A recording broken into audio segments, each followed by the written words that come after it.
نبی کریم صلی اللہ تعالی علیہ وسلم کے کچھ صحابہ اللہ کی محبت کے شوق میں حضور کی بارگاہ میں حاضر ہوئے اور انہوں نے آ کے عرض پتہ کیا کیا؟ عرض کرنے لگے یا رسول اللہ صلی اللہ تعالی علیہ وسلم سالوں بیت گئے ہیں سجدے کرتے ہوئے، حضور سالوں بیت گئے ہیں تسبیح پڑھتے ہوئے، سالوں بیت گئے کہتے ہوئے کہ سبحان اللہ وہ پاک ہے، ہمیں سالوں بیت گئے یہ کہتے ہوئے کہ اللہ اکبر وہی سب سے بڑا ہے، سالوں بیت گئے کہتے ہوئے کہ الحمدللہ ساری تعریفیں اللہ کے لیے، سالوں بیت گئے اس کی تسبیح کرتے، تحلیل کرتے، تکبیر کہتے۔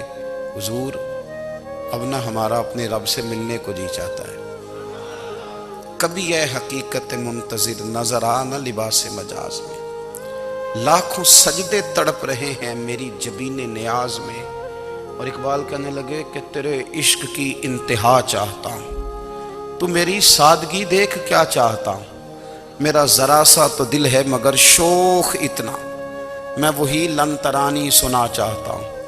میرا بھی دل کرتا ہے کہ اللہ میں تجھے کہوں میں تجھے دیکھنا چاہتا ہوں، جس طرح حضرت موسیٰ کلیم علیہ السلام نے کہا تھا، اور تو مجھے کہے کہ لن ترانی تو نہیں دیکھ سکتا، ذرا سا تو دل ہے مگر شوخ اتنا، میں بھی وہی لن ترانی سنا چاہتا ہوں۔ پھر کہنے لگے بھری بزم میں راز کی بات کہہ دی، بڑا بے ادب ہوں سزا چاہتا ہوں۔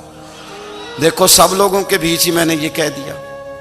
میرے عزیز صحابہ نہ شوق میں، کتنے سارے لوگ ہیں آپ، کتنی ماشاءاللہ بڑی تعداد میں آپ آئے، ہم بھی کبھی اس شوق میں گئے ہیں کہ ہمارے رب کو دیکھنے کو دل چاہتا ہے، ہمارا جی چاہے وہ کبھی ہمیں ملے، ہم کبھی اس کی زیارت کریں، اس کی بارگاہ کرم میں ہم حاضر ہوں۔ صحابہ نے عرض کیا یا رسول اللہ صلی اللہ تعالی علیہ وسلم ہمارا رب کہاں ہے؟ ہمارا اپنے رب کو دیکھنے کو جی چاہتا ہے۔ جب صحابہ نے یہ عرض کیا تو اللہ نے قرآن مجید نازل کیا، فرمایا وَإِذَا سَأَلَكَ عِبَادِي أَنِّي فَإِنِّي قَرِيبٌ، محبوب جب میرے بندے آپ کی بارگاہ میں آ کے میرے بارے میں پوچھے نا تو ان سے کہہ دینا میں ان کے قریب ہی ہوں، قریب ہی ہوں۔ دلیل کیا ہے؟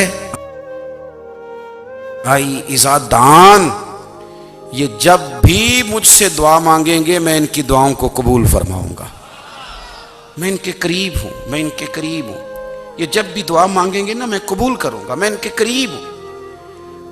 اللہ تبارک و تعالیٰ کے بندے اللہ سے محبت کرتے، رب کی بارگاہ میں جھکتے، اس کو اپنے دکھ سناتے، اس کے پیارے محبوب صلی اللہ تعالی علیہ وسلم کا وسیلہ لے کے اس کے حضور حاضر ہو جاتے، پیشانیاں سجدوں سے روشن ہوتی۔ ہم ہر چیز کے لیے وقت نکالتے ہیں، ہر چیز کے لیے، لیکن عبادت کے لیے وقت نہیں نکالتے۔ ہر شے آباد ہے، ہر شے، ہماری فیس بک بھی آباد ہے، واٹس ایپ بھی آباد ہے، ہمارے ٹویٹر بھی آباد ہیں، ہماری ہر چیز آباد ہے، سب سے کم آباد ہمارا مصلی رہ گیا ہے، سب سے کم۔ وہ لوگ اب ڈھونڈنے سے ملتے ہیں جن کی بغل میں مصلی ہوتا تھا۔ میرے بھائی آپ کتنا کو دنیا کے پیچھے بھاگو گے تھکا دے گی، کتنا دولت کے پیچھے بھاگو گے تھکا دے گی۔ آپ جب اپنی زندگی میں جمع تفریق کرو گے نا تو مرتے وقت احساس ہوگا کہ سارا کچھ تو لوگوں کے لیے کیا، اپنے لیے تو کر ہی کچھ نہیں سکے۔ اور ہم عبادت کے معاملے میں بہانے بازی بھی کرتے ہیں، ہم کہتے ہیں اوہو رزق کمانا بھی تو عبادت ہی ہے نا، میں حلال روزی کے لیے جا رہا ہوں یہ بھی تو عبادت ہے نا۔ میری طرح کے لوگ کہہ دیتے ہیں کہ میں سویرے اٹھ کے مدرسے میں کچھ اسباق دیکھتا ہوں تو یہ بھی تو عبادت ہے، میں بیان کرنے کے لیے مطالعہ کرتا ہوں تو یہ بھی تو عبادت ہے نا، اتنے لمبے سفر کر کے ملک میں دنیا میں گھومتا ہوں تو یہ بھی تو میں عبادت ہی کر رہا ہوں۔ اب اسپیشل نفلوں کے لیے وقت کس طرح نکلے، اسپیشل کر کے تسبیح میں کیسے چلاؤں، میں سارا کچھ ہم بہانے بنا لیتے ہیں نا۔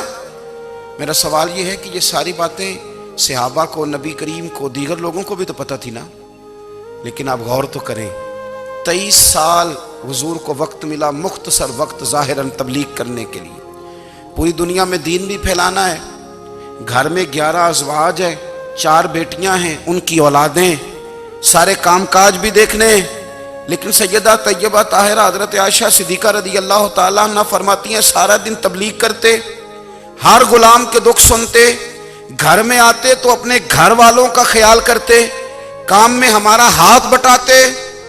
قربان جاؤں، کہتی ہیں زمانہ سارا سو جاتا لیکن آمنہ کے لال مصلی بچھا لیتے۔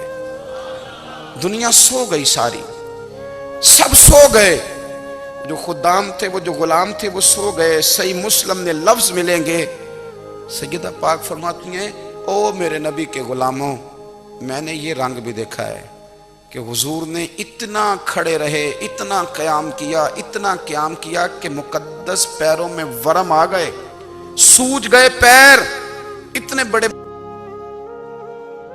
دل پہ ہاتھ رکھ کے نہیں بتا سکتا کہ میرے کبھی نماز میں پیر سوج گئے، کوئی نہیں بتا سکتا۔ بچوں کی روٹی کماتے تھک گئے بات الگ ہے، ہم سیر کرنے گئے تو تھک گئے بات الگ ہے، لیکن عبادت میں یہ بھی تو مسلم شریف ہے نا، یہ بھی تو دین ہے نا، یہ بھی تو حضور کی سنت ہے، یہ بھی تو وہ چیز ہے جو کریم کی آنکھوں کی ٹھنڈک ہے۔ سیدہ فرماتی ہیں پیروں میں ورم آ گئے، اور ساری رات ہی حضور نے نماز پڑھی اور ایک ہی آیت بار بار دہرائی۔ مسجد نبوی میں بلال حبشی نے فجر کی اذان دے دی اور حضور ابھی مصلی پہ تھے، کریم فارغ ہوئے۔ میں نے عرض کی یا رسول اللہ صلی اللہ علیہ وسلم، آپ کے تو صدقے اللہ اگلے پچھلوں کے گناہ معاف کرے گا، تو آپ اتنی آہوزاری کیوں فرماتے ہیں؟ آپ تو شفیع ہیں، آپ تو انبیاء کے امام ہیں۔ تو حضور نے فرمایا عائشہ تم نے گنوایا ہے نا میرے اللہ کی مجھ پر کتنی رحمت ہے، افلا اکون عبدا شکورا، فرمایا اگر اس نے اتنی نعمتیں دی ہیں تو کیا میں اس کا شکر گزار بندہ نہ بنوں؟ میں شکر گزار بندہ نہ بنوں اس کا؟ پھر اگر اتنی نعمتیں اس نے دی ہیں، مجھے اتنا نوازا ہے، تو پھر میں اس کے سامنے سجدے نہ کروں؟ او میرے بھائی، بڑے قابل فخر لوگ ہیں ہم کہ ہم نبی پاک کے غلام ہیں، ہم قابل فخر ہیں کہ نبی کریم کے غلام ہیں۔ کیا کبھی اس غلامی کے شکرانے میں بھی دو نفل پڑھے ہیں کہ یا اللہ تیرا شکر ہے تو نے ہمیں حضور کا غلام بنایا ہے؟ یاد رکھیں کہ اپنی روحانی زندگی کو آباد کریں، استغفار پڑھیں، تسبیحات کریں،